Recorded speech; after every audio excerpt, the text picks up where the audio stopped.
আমাদের সাবেক সাংগঠনিক সম্পাদক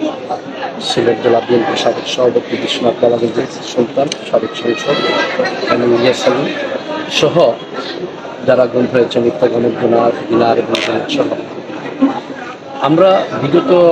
যে 2013 থেকে 2024 পর্যন্ত তার কাছে বিচার চাবো সেই জায়গা ছিল না, আইনের কোনো শাসন ছিল না এবং গুম খুন অত্যাচার করেই তো এই সরকার দীর্ঘদিন ক্ষমতায় ছিল। আমরা সর্বদাই ওনার সুস্থতা কামনা এবং গুম যদি সরকার গুম করে কোথাও রেখে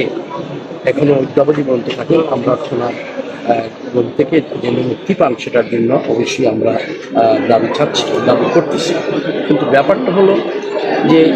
সরকার এই অন্তর্বর্তীকালীন সরকার আসার প্রায় 5, 6, 7 তারিখ থেকে ধরেন আজকে প্রায় 3 সপ্তাহ হয়ে গেছে।